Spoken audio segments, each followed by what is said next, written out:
Civil सेवा में आने का मकसद नौकरी नहीं था, न कोई रोजगार था। आने का मकसद सेवा भाव के लिए अवसर पाना था। और विभाग ने भी एक मान लिया था कि मैंने विभाग के ऊपर कलंक लगाया है। उनको लगता था कि मैंने भ्रष्टाचार उजागर करके उनकी पोल खोल ली है, तो उसको नेगेटिव टर्म में लिया था। ये सिस्टम बहुत बहुत ही खूबसूरत सिस्टम है। इतना अच्छा सिस्टम है कि चाहे भ्रष्टाचार सही, चाहे कोई कमियाँ रही, वो तभी तक हो सकती है तो ऑन रिकॉर्ड ना आए। अब भ्रष्टाचारी करते क्या हैं कि चीज़ों को करते जाते हैं, बस ऑन द रिकॉर्ड नहीं आने देते। नए तीवर के साथ आ रही है आपकी पसंदीदा मासिक पत्रिका दलित दस्तक। नीचे दिए गए नंबर पर आज ही संपर्क करिए या व्हाट्सएप करिए। जय भीम, नमस्कार। आईएएस अधिकारी रिंकू सिंह राही ने अपने पद से इस्तीफा दे दिया है। उसको लेकर कल से तमाम अटकलें चल रही है और तमाम तरह की बहसें शुरू हैं। दरअसल आईएएस अधिकारी रिंकू सिंह ने जो अपने पद से इस्तीफा दिया है, वह फील्ड में पोस्टिंग न दिए जाने से नाराज चल रहे हैं। 2022 में यूपीएससी में चयनित होकर आईएएस अधिकारी बनने से पहले रिंकू सिंह राही ने साल 2004 में पीसीएस की परीक्षा पास की थी। जिला समाज कल्याण अधिकारी रहते हुए साल 2009 में उन्होंने 100 करोड़ के एक स्कॉलरशिप और पेंशन घोटाले का पर्दाफाश किया था, जिसके बाद उन्हें 7 गोलियां मारकर उनकी हत्या करने की कोशिश की गई थी। उस समय वह चर्चा में आए थे और तमाम उनके नाम का जिक्र हुआ था।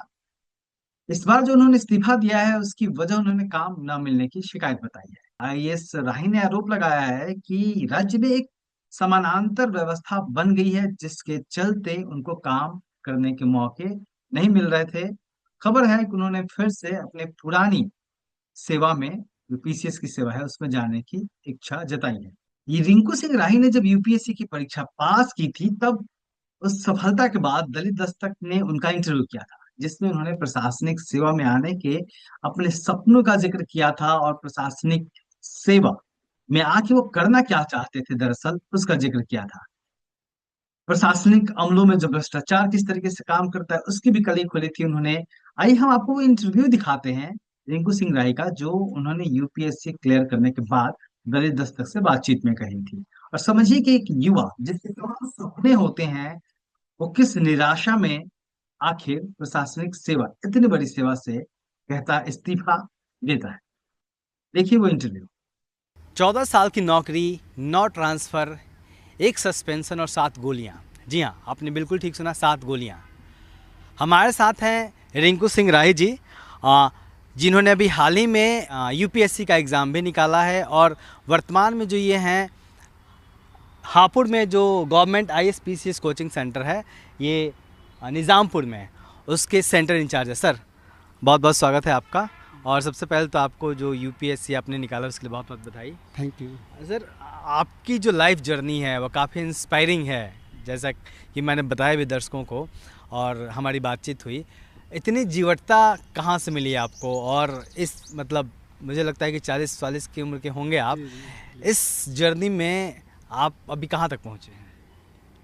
एक्चुअली जो बात जीवटता की कही, क्योंकि जिसका लक्ष्य क्लियर होता है, इसका क्लियर होता है, तो उसको ये आसान चीज़ लगती है। तो चूँकि मेरे साथ क्या हुआ कि मेरी एक घटना है मेरी जीवन की, जो मैं कहानी है, जो मुझसे अधिक मेरे पिताजी की कहानी है। हुआ क्या कि मेरे पिताजी जब 10 साल के थे, तो उनके पिताजी एक्सपायर कर गए थे, जो मैं सुना है। उस समय दादी माँ थी, 2 भाई थे पापा जी के और 2 बहनें थीं। उनको दादाजी छोटे भाई ने घर से निकाल दिया था। अच्छा। निकालने के बाद उनका जो घर था पहला, जो आज भी इमेजिनेशन करता हूँ तो मैं पाता हूँ शायद सबसे उस समय गरीब परिवार माना जाएगा। तो उसमें क्या था कि घर के पास जो कूड़ा होता है, घूरा होता था, उस पर उनका आशियाना था। नीचे फर्श के नाम पर कूड़ा, घूरा, ऊपर आसमान, छत, सब पड़ोस में जो है दूसरों के घर, गलियाँ, घर। जैसे कि थोड़ा सा आता है कि जब रोटी बना के दादी माँ जाती थी, सारे काम की दादी माँ ने भी सारे काम किए, जो भी हो सकते हैं, मतलब जो भी छोटे से छोटे कोई भी काम माना जाए जी। तो जब रोटी बना के जाती थी कहीं काम करने के लिए, तो बुआ जी को छोटी थी, उनको बिठा के जाते थे कि कहीं कुत्ता जो रोटी न खा जाए। ये चीज़ थी। और चूँकि पापा जी पढ़ने में अच्छे थे उस समय, लेकिन उनको पढ़ नहीं पाए क्योंकि उनके पास अवसर नहीं था। तो ये कहीं ना कहीं एक चीज़ कसक रही है शुरू से कि अगर उस समय कोई प्रशासनिक अधिकारी कोई सही सा होता, स्कीम बहुत सारी हैं जी, अगर कोई प्रशासनिक अधिकारी सही से होता, ईमानदार होता, कर्तनिष्ठ होता, तो शायद उनकी लाइफ इतनी हार्डशिप ना होती। जाहिर है कि जब वो पढ़ ही नहीं पाए तो उनकी जो हार्डशिप थी वो कहीं ना कहीं घर की फाइनेंशियल कंडीशन सारी चीज़ों पर रही। तो मैं भी जब मेरा भी जन्म जो है एक ग्रामीण परिवेश में हुआ है। मैं ग्राम उस्वा ब्लॉक सासनी जनपद हाथरस का पैदा हुआ हूँ। कक्षा 4 तक मैंने जो है प्राइमरी स्कूल में पढ़ाई की है।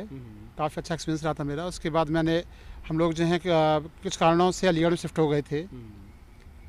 तो जहाँ पर पापा जी ने उस समय आटा चक्की की शुरुआत की थी। मतलब एक स्ट्रगल लाइफ रहा है।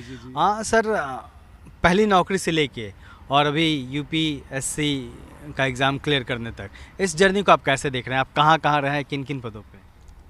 एक्चुअली मेरा जो चयन हुआ था यूपीपीसी 2004 के बैच में हुआ था, स्पेशल बैच में। तो उससे मेरी पहली 2007 में रिजल्ट आया था। 2007 रिजल्ट के बाद 2008 में मेरी ज्वाइनिंग मुख्यालय के बाद में जनपद मुजफ्फरनगर मिली थी। चूँकि जैसे बताया कि सिविल सेवा में आने का मकसद नौकरी नहीं था, न कोई रोज़गार था। आने का मकसद सेवा भाव के लिए अवसर पाना था। जैसी सेवा का अवसर मिला और देखा कि सेवा के अवसर में करप्शन बहुत बड़ी बाधा आ रही है, तो उसको ट्रांसपेरेंसी एक ऐसा तरीका था जिससे पार पा सकते थे। तो ट्रांसपेरेंसी लाने की कोशिश की तो और जो घोटाले काफ़ी उजागर होने लगे करोड़ों के, जो कि अगर सही से लिए जाए तो बहुत लंबे जाएंगे। तो उसी चक्कर में अटैक भी हुआ। अटैक के बाद में और ये सब लोगों की दुआएं रहीं कि मैं आप सबके बीच में हूँ। आशीर्वाद दुआएं जो गरीबों की हैं, परिवार की है, सबकी है। उसके बाद चूँकि 4 महीना अटैक हो गया था, उसके बाद डिफरेंट पोस्टिंग होती रहीं और विभाग ने भी एक मान लिया था कि मैंने विभाग के ऊपर कलंक लगाया है। उनको लगता था कि मैंने भ्रष्टाचार उजागर करके उनकी पोल खोल ली है, तो उसको नेगेटिव टर्म में लिया जाता था। मतलब ये विभाग को लगा कि आपने ये एक्सपोज किया कि इस विभाग में घोटाले होते हैं जी, जब तक ढकी हुई चीज़ थी। एक्चुअली सिस्टम के साथ क्या है, ये सिस्टम बहुत ही खूबसूरत सिस्टम है। इतना अच्छा सिस्टम है कि चाहे भ्रष्टाचार सही, चाहे कोई कमियाँ रही, वो तभी तक हो सकती है तो ऑन रिकॉर्ड ना आए। और भ्रष्टाचारी करते क्या हैं कि चीज़ों को करते जाते हैं, बस ऑन द रिकॉर्ड नहीं आने देते। मैंने कहा कि वो चीज़ ऑन द रिकॉर्ड भी आ गई मेरे अटैक के बाद में, तो उसका तो काफ़ी सुधार भी हुए। लेकिन पर्सनली व्यक्तिगत रूप में देखूँ तो काफ़ी मुझे चैलेंजेस देखने पड़े। विभाग से मेरे साथ तिरस्कार मिला हमेशा ही। और जैसे बताया आपने, बात हुई थी कि चार्जशीट, सस्पेंशन भी था मेरे लिए, और ट्रांसफ़र जहाँ भी मैं घोटाले खोलता वहीं पर एक ट्रांसफ़र सामने होता था। तो आप शुरू से ही सिविल सर्विस में आना चाह रहे थे या फिर इसके पहले की पढ़ाई आपकी कुछ और थी? एक्चुअली मैंने बीटेक किया हुआ है जमशेदपुर से, जो कभी NIT जमशेदपुर के नाम से जाना जाता है। 2002 में पास आउट हूँ मैं। तो मकसद मेरा एक्चुअली उसी समय बन चुका था कि सिविल सेवा में आके ही कुछ किया जा सकता है। और कहने के ख्वाब UPSC का ही ख्वाब था, लेकिन फाइनेंशियल कंस्ट्रेंट्स और बहुत सारे अवसरों की समानता नहीं मिलने के कारण वो समय नहीं आ पाया मैं। तो फिर मैंने इस समय PCS की जो जॉब मिली उसी को किया था मैंने। तो बीटेक के बाद फिर आपने सीधे सिविल सर्विस में आ गए? आप बता रहे थे कहीं आपका एडमिशन भी हुआ था IIC? हाँ जी। एक्चुअली मेरे बीटेक में मेरी ऑल इंडिया रैंक 17वीं थी गेट में। ओके। तो उसके आधार पर मुझे और IISc बेंगलोर में एडमिशन भी हुआ था और भी चांसेस थे, काफ़ी अपॉर्चुनिटी थी। नौकरी करनी होती तो वो नौकरी अच्छी थी काफ़ी, लेकिन सेवा करने के ज़्यादा अवसर सिविल सेवा में थे। तो इसलिए इस तरफ आना हुआ मेरा। हाँ सर, काफ़ी आप जहाँ भी गए, एक तो इतने सारे आपके ट्रांसफ़र हुए हैं, तो उस ट्रांसफ़र की वजह मतलब आपको क्यों, आप जहाँ जाते थे आपको लगता था कि कमियां हैं और फिर आपका ट्रांसफ़र क्यों हो जाता था? एक्चुअली मकसद मेरा सेवा करने का था और रहा है और आगे भी रहेगा। तो कौन कौन से जो स्कैम हैं वो आप सामने लेके आए जिसकी काफ़ी चर्चा रही? पहले तो जो अटैक हुआ था मेरे ऊपर वो स्कॉलरशिप स्कैम था, बहुत बड़ा। स्कॉलरशिप का, शादी योजना का, ओल्ड एज पेंशन का काफ़ी बड़ा स्कैम था। तब आप कहाँ पोस्टेड थे? हाँ, मुजफ्फरनगर में। उसके बाद फिर मैंने जो है मैं आया, क्या कहते हैं, अलीगढ़ में कोचिंग सेंटर में आया था। तो उस समय तो कमियाँ ने उजागर की थी मैंने उस समय कि 5 महीने में कोई IAS PCS नहीं बन सकता। इस टाइप से रहा। उसका मेरा ट्रांसफ़र हुआ था श्रावस्ती में। वहाँ पर मैंने बोरिंग योजना का घोटाला खोला था, जो शायद अभी दबा दिया गया है, देखते कब खुलेगा। उसी सब बीमा घोटाला भी खोला वहाँ पर मैंने, जो कि यूनिक चीज़ थी मेरे लिए भी, किस तरह से घोटाले हो रहे हैं। उसके बाद फिर मैंने ललितपुर ट्रांसफ़र हुआ मेरा। ललितपुर में आश्रम टाइप स्कूल चलता था वहाँ पर, एक समाज कल्याण विभाग की बहुत भी महत्वाकांक्षी योजना है वो चलता है वहाँ पर। तो वहाँ पर भी जब मैंने चीज़ें सुधारने की कोशिश की तो कई सारे घोटाले खुलने लगे। ओल्ड एज होम का घोटाला था, जो कि जो वृद्धाश्रम चलते हैं उनका एक आज भी बहुत बड़ा घोटाला संचालित है। जब वो खोलने की कोशिश की तो मुझे निलंबित कर दिया गया। तो और दबाव भी पड़े थे ऊपर से? हाँ, काफ़ी दबाव हमेशा ही रहता है। सीधा सीधा एक डर रहता है मेरे ऊपर कि कभी भी नौकरी आ सकती है। मैंने कई बार लिखा भी है फेसबुक पर कि अल्टरनेटिव नौकरी की तलाश रहती है, कोई भी रहनी चाहिए कि पता नहीं कब क्या है सिस्टम हो जाए। लेकिन सिस्टम की खूबसूरती भी है कि जहाँ पर भ्रष्ट लोग मुझे प्रताड़ित करने की कोशिश कर रहे हैं, वहीं पर सिस्टम बचाए हुए भी मुझे। तो मुजफ्फरनगर में जब आपने इस स्कैम को सामने लेके आए आप, तो उसके बाद क्या माहौल रहा, और जो आपके ऊपर हमले हुए जिसकी काफ़ी चर्चा हुई देश भर में, उसके बारे में बताइए। मुजफ्फरनगर एक्चुअली मेरा जो टेन्योर टोटल रहा था वो 4 महीने का रहा। ओके। तो 4 महीने टेन्योर में मेरा जब लाने की कोशिश की मैंने, तो उसमें मेरे सीनियर अधिकारी थे, मुख्य विकास अधिकारी महोदय थे, तो वो कहीं संलिप्त थे इस घोटाले में। तो पहले मुझे लगा सीनियर ऑफिसर उनसे गाइडेंस मिलेगी, लेकिन वो चीज़ों को और लीक कर रहे थे। उसके बाद सिस्टम की परत जो है डिवाइड में खुलती गई कि पता पड़ा कि जो प्रिंसिपल सेक्रेटरी सर थे मेरे, उनकी धमकी आ गई मेरे पास। पैसे का प्रलोभन भी आया, ऑफ़र भी हुए, काफ़ी समझाया भी गया। तो ये सारी चीज़ हुई। तो उसके बाद अटैक को डायरेक्ट ना होके एक टाइम के बाद था चीज़ें। और जब आप किसी चीज़ से नहीं माने तो चलो रास्ते से हटाते हैं। एग्जैक्टली जैसे मूवी देखते हैं ना, वो मूवी वाली पूरी कहानी मतलब मैं देख रहा था अपने साथ होते हुए।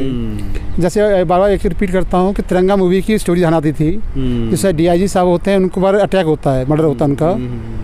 तो उसी तरह से चीज़ें आ रही थी कि सब तरह से कोशिश की, नहीं माने तो फिर अटैक था। लेकिन मेरी खुशी की बात यह है कि मुझे दोबारा ज़िंदगी मिली। कितनी गोलियाँ लगी थी आपको? मुझे और ये कब घटी थी घटना, ऑफिस में या फिर कहीं और? ये 26 मार्च 2009 को सुबह में अपने सरकारी आवास था, उसके पास में ही बैडमिंटन खेलते थे एक ऑफिस में हम लोग, जिसकी दीवार सटी हुई थी। तो वहाँ के जो तत्कालीन CEO और SDM थे वही रहते थे वो। उनके टाइम में और 6:30 के आसपास, 6 साढ़े 6 के आसपास में बैडमिंटन खेल रहा था सुबह सरकारी कॉलोनी में। कुछ लोग आए, इंडिकेट किया मुझे और गोली मारी। 7 गोली लगी थी, जिसमें से जिसमें से 3 गोली मेरे सिर पर लगी। एक गोली जो है मेरी कान के पीछे से लगी थी, तो वो घूम के ऐसे मेरी दाहिनी आँख को लेकर बाहर चली गई। आँख ही बाहर आ गई? आँख बाहर निकल चुकी थी मेरी। दूसरी गोली लगी तो वहाँ पर रह गई थी, कुछ बताते हैं। तीसरी गोली लगी तो मेरा जो जॉ है नीचे वाला पूरा बाहर हो गया था। तो बाद में वो जो हिप बोन होती है कमर से, तो वहाँ से उन्होंने लेके यहाँ पर बोन लगाई हुई है। अभी मेरा जबड़ा नहीं है, मैं एक जबड़े से खाना खाता हूँ अभी भी। ये हो गई। तो गोली लगने के बाद जहाँ से निकली तो कान में भी असर पड़ा, आँख में भी असर पड़ा, और भी चीज़ें हुई। चौथी गोली मेरी यहाँ पे बाहाँ में लगी थी, लेफ्ट में। एक मेरी लगी थी राइट बाहाँ में, एक लगी थी थाई पर, लेफ्ट थाई पर, और एक यहाँ से स्लिप के निशान थे मेरी बॉडी पर। 7 गोली लगी। तो उनकी कोशिश पूरी थी। लेकिन तो आपने कहा कि आपको फिल्म याद आ रहा था, तिरंगा फिल्म। लेकिन फिल्मों में तो अक्सर ऐसा होता है कि जब इस तरह की घटनाएं होती हैं तो सिस्टम सारा सुधर जाता है। यहाँ के सिस्टम में क्या हुआ? आपको लगी वो सिर्फ आप तक रही, आपकी व्यक्तिगत बात रही, या फिर हलचल मची थी पूरे प्रदेश में और सिस्टम में कुछ बदलाव आया, कुछ जाँच वाँच बैठी? एक्चुअली जो दिखाया जाता है वो एक्चुअली 3 घंटे की स्टोरी होती है। और 3 घंटे की स्टोरी में एक टारगेट होता है कोई भी। यहाँ पे बहुत सारे टारगेट थे, बहुत सारे लोग इन्वॉल्व थे। तो 2009 में तो देखो, जब अटैक हुआ तो अटैक के बाद तो कोई चेंज नहीं आया, बल्कि मुझे ही नेगेटिव बना दिया था। हालांकि इसको फिर दोबारा से एक्सपोज करना पड़ा मुझे पूरे सिस्टम को दोबारा से एक्सपोज करना पड़ा। तो उसके लिए मैंने अनशन किया था 26 मार्च 2012 में। अच्छा, कहाँ पे? ये लखनऊ में मैंने। तो अनशन किया था मैंने। तो उसके बाद जो है काफ़ी चीज़ें निकल के आई। उसके बाद जो है ऑनरेबल हाई कोर्ट में एक PI डाली गई, एडवोकेट प्रिंस लेनन जी उन्होंने PI डाली। उसका तो जांच इंक्वायरी हुई, इंक्वायरी में काफ़ी सारा स्कैम निकल के आया। तो उसके बाद 2012 के बाद माना गया कि मेरे पास अटैक करप्शन के कारण हुआ है। कि स्कैम खुला था इसलिए हुआ था। ऑफिशियली ये माना गया? हाँ, थोड़ा सा माना गया। आज भी कोशिश, विभाग पूरा कोशिश कर रहा है दबाने, आज भी कर रहा है कोशिश। लेकिन हाँ, बदलाव की बात करें तो इसमें कोई डाउट नहीं है कि अटैक भले ही हुआ मेरे ऊपर हुआ, लेकिन चीज़ ऑन द रिकॉर्ड आ गई कि इतनी सिस्टम ख़राब है। तो फिर बाद में जो प्रिंसिपल सेक्रेटरी सर जो भी आए और जो भी चीज़ें हुई, उसका सिस्टम इतना सही हो चुका है, मतलब कहें तो 82 स्कॉलरशिप का जो स्कैम है सारा जो है 80% ख़त्म हो चुका है। ओके। अच्छा सर, आप जहाँ जहाँ भी गए वहाँ आपने करप्शन ढूंढा, आपको करप्शन दिखा, आपने रिपोर्ट भी की, जिसकी वजह से आपका ट्रांसफ़र भी हुआ। तो क्या ये माना जाए कि पूरा सिस्टम ही करप्ट है क्या? हाँ, पहले तो एक चीज़ कहूँगा कि मैं कभी करप्शन को खोजता नहीं हूँ। करप्शन जो है ही ऑलरेडी एग्जिस्ट कर रहा है, तो जैसे काम करते हैं तो सामने आ जाता है। तो जैसे सामने आता है तो सारी चीज़ें आती हैं। दूसरी चीज़ कि आप उसको इग्नोर नहीं कर पाते हैं। अच्छा, हाँ, इग्नोर करना लगता है कि मैं एक पाप कर रहा हूँ, क्राइम कर रहे हैं, तो आप अपनी ड्यूटी नहीं कर रहे हैं। जी जी जी जी, वो लगता है, साफ साफ लगता है मुझे। तो आप रही सिस्टम की और करप्शन की, इसमें डाउट ही नहीं है कि मैं अधिकारियों से मिलता हूँ तो कहीं ना कहीं एक प्रॉस्टिट्यूट टाइप की हो गई, जो कि अपनी ज़मीन को बेच रहे होते हैं कुछ पैसों के खातिर, ड्यूटी नहीं करके है। ये बहुत इम्बाइब की हुई है। तो तभी तो हम लोग जो नए एस्पिरेंट हैं, जो युवा हैं, उनसे बोलते भी हैं कि आइए सेवा में, यहाँ पर सिस्टम बहुत अच्छा है जी। पर जो लोग बैठे हैं वो कहीं ख़राब हैं जी। सर, आप यहाँ पे हैं ISPCS कोचिंग सेंटर में, सेंटर इंचार्ज। यहाँ पे आप कब से हैं और इस सेंटर के जरिए आप क्या करना चाह रहे हैं? हाँ, एक्चुअली मैं यहाँ पर 2019 से भी पोस्टिंग की गई। जब सस्पेंड हुआ था मैं ललितपुर में, तो उसके बाद सस्पेंड के बाद मुझे यहाँ पर भेजा गया। कहने की मंशा, ये जो इंस्टीट्यूट माने जाते हैं वो साइडलाइन की पोस्ट मानी जाती है, लेकिन मेरे लिए ड्रीम पोस्ट रही है। ड्रीम पोस्ट का एक रीज़न है बहुत बड़ा कि यहाँ पर हम इनोवेशन से ऐसे एस्पिरेंट्स को जो कि डिप्राइव्ड सेक्शन से, विशेषकर जो हैव नॉट्स वाले हैं, जिनको अवसर की समानता मिलेगी नहीं अगर सरकार न हो तो सरकारी व्यवस्था के ज़रिए, क्योंकि सरकारी व्यवस्था से यहाँ होने से होता क्या है कि काफ़ी पैसा सरकार का आता है जिससे हम खर्च करने की पोजीशन में होते हैं। तो जो मानना क्या है कि अगर ऐसे एस्पिरेंट जो कि जिन्होंने गरीबी खुद देखी होगी, जो खुद ही मजबूर रहे होंगे, जब वो सिस्टम में आएंगे तो सिस्टम को बदल देंगे, जैसे कि हम आज सपने में देखते हैं। आज़ादी के जो दीवाने थे जिन्होंने अपनी आहुति दी, वो जैसा सिस्टम चाह रहे होंगे तो तभी पूरा होगा जब एम्पैथी वाले लोग यहाँ पाएंगे जी जी। और सर, आपने अभी UPSC का एग्ज़ाम दिया, क्लियर भी किया, तो एक कौन सी बेचैनी है कि आप ऑलरेडी UPPCS में सेलेक्ट हुए हैं, इसके बाद भी लगातार चाह रहे हैं कि आगे बढ़ें? एक्चुअली होता क्या है, जब मैं करप्शन से एक्चुअली पहले तो एक सपना था जो नॉर्मली एक यूथ का होता है कि प्रेस्टीजियस सर्विस रहेगी स्टार्टिंग में जो है, और कुछ करने का अवसर मिलेगा सेवा का। तो जब सिस्टम में आया तो मैंने खुद पाया कि जैसे मैं यहाँ पर जो करना चाहता हूँ तो बहुत सारी चीज़ नहीं कर पा रहा हूँ, जबकि और मुझे इंतजार करना पड़ता है कि मेरे कोई सीनियर बॉस, IAS ऑफिसर कोई सही आएँ और बदलाव हो। कई बार ऐसा हुआ है कि कोई प्लान कोई भी जो चेंज करना था उसको प्लान किया मैंने 2009-10 में, उसको बताते बताते हम लोगों को 10 साल लग गए। जब एक सीनियर ऑफिसर आए, IAS ऑफिसर आए, सीनियर ऑफिसर, उनको कन्विंस किया, उन्होंने मात्र 2 महीने में सब चीज़ करा दिया।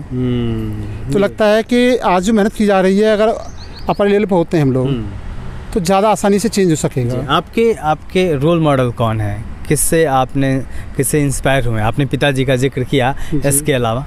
हाँ, पिताजी मेरे हैं, लेकिन सबसे जो इंस्पायर हुआ हूँ, जब भी मैं परेशान होता हूँ, मैं अपना भी तुलना बाबा साहब की तो सोचता हूँ कि जब बाबा साहब कितनी परेशानी से उठ के सबका क्या चीज़ करते थे, या मैं जब भी जॉब करता हूँ तो मैं खाली एक चीज़ सोचता हूँ कि बाबा साहब रहे और भगत सिंह रहे, अगर ये उस समय ऑफिसर होते तो क्या करते।